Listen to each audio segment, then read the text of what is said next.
ത്വക്ക് രോഗങ്ങളായ കരപ്പൻ മുതൽ psoriasis എന്നിവയിലേതെങ്കിലും അസുഖത്താൽ ബുദ്ധിമുട്ടുന്നവരാണോ നിങ്ങളെങ്കിൽ doctor Smitha രഘുനന്ദനന്റെ നേതൃത്വത്തിലുള്ള വിദഗ്ധ ഡോക്ടർമാരുടെ സേവനം മിംസ് ഹോമിയോ ക്ലിനിക് വടക്കാഞ്ചേരി ബ്രാഞ്ചിൽ ലഭ്യമാണ്. Skin and allergy homeopathic super speciality clinic, Chalippadam road, Vadakkanchery. Phone 8137973856.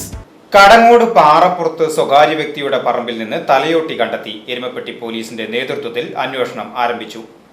Kadangode പാറപ്പുറത്ത് നിന്ന് തലയോട്ടിയും അസ്ഥികളും കണ്ടെത്തി.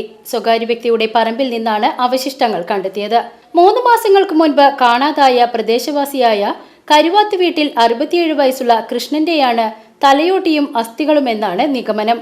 കൃഷ്ണൻ തൂങ്ങി മരിച്ചതാകാമെന്നതിനുള്ള തെളിവുകളും കണ്ടെത്തിയിട്ടുണ്ട്. വെള്ളിയാഴ്ച വൈകിട്ട് 6 മണിയോടെയാണ് പാറപ്പുറം കളപ്പുറത്ത് ക്ഷേത്രത്തിന് സമീപമുള്ള ഒഴിഞ്ഞ പറമ്പിൽ തലയോട്ടി കണ്ടത്. പുത്തൂർ ബേബിയുടെ ഉടമസ്ഥതയിലുള്ള ഈ പറമ്പിൽ മരം മുറിക്കുന്നതിനു വേണ്ടിയായെത്തിയ നാട്ടുകാരനായ വിഷ്ണുവാണ് തലയോട്ടി കിടക്കുന്നത് ആദ്യം കണ്ടത്. തുടർന്ന് എരുമപ്പെട്ടി പോലീസിൽ വിവരമറിയിച്ചു. ഇൻസ്പെക്ടർ CV ലൈജുമോന്റെ നേതൃത്വത്തിലെത്തിയ പോലീസ് തലയോട്ടി കസ്റ്റഡിയിലെടുത്തു.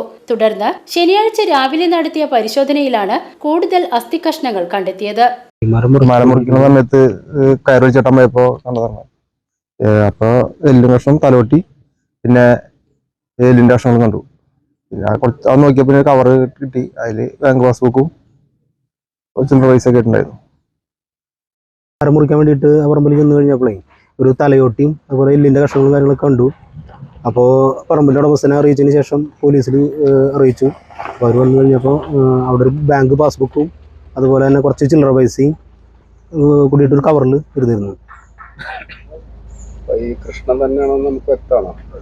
അപ്പോൾ പാസ്ബുക്കിനകത്ത് അദ്ദേഹത്തിൻ്റെ ഫോട്ടോ മറ്റു കാര്യങ്ങളുണ്ട്. പിന്നെ ഇദ്ദേഹം അവിടുന്ന് ഒരു ഏകദേശം 3 മാസത്തിനടുത്തായിട്ട് മിസ്സിംഗ് ആണ്. അപ്പോൾ പിന്നെ അതിന് ശേഷം അദ്ദേഹത്തിന് വേറെ എവിടെയും കണ്ടിട്ടില്ല. കാണാതായ കൃഷ്ണന്റെ ബാങ്ക് പാസ്ബുക്കും ചെരുപ്പുകളും വസ്ത്രത്തിന്റെ ഭാഗങ്ങളും കണ്ടെത്തി. ഇത് മകൻ തിരിച്ചറിഞ്ഞിട്ടുണ്ട്. പറമ്പിലെ മാവിൽ തൂങ്ങി മരിച്ചതാകാമെന്നാണ് പോലീസ് നിഗമനം. മരത്തിന്റെ കൊമ്പിൽ പൊട്ടിയ കയറിന്റെ കഷ്ണം തൂങ്ങിക്കിടക്കുന്നുണ്ട്. മരത്തിന് കീഴെ മുടിയും എല്ലിൻ കഷ്ണവും കിടക്കുന്നുണ്ട്. പഴകി ജീർണിച്ച മൃതദേഹം പൊട്ടി താഴെ വീഴുകയും തുടർന്ന് പന്നിയും കുറുനരി, നായ ഉൾപ്പെടെയുള്ള മൃഗങ്ങൾ കടിച്ചു വലിച്ചതിനെ തുടർന്നാകാം അസ്ഥികളും തലയോട്ടിയും പറമ്പിൽ ചിതറിക്കിടക്കാൻ ഇടയാക്കിയതെന്നാണ് കരുതുന്നത്. കൃഷ്ണന്റെ ഭാര്യ ശാരദ കഴിഞ്ഞ ഡിസംബറിൽ മരിച്ചിരുന്നു. അഭിലാഷാണ് മകൻ.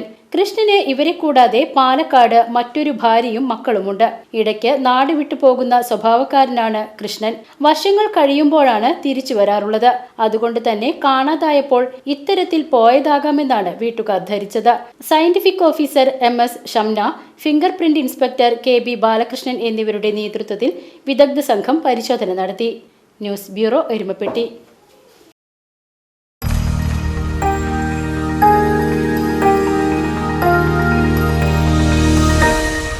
You are watching VCV News.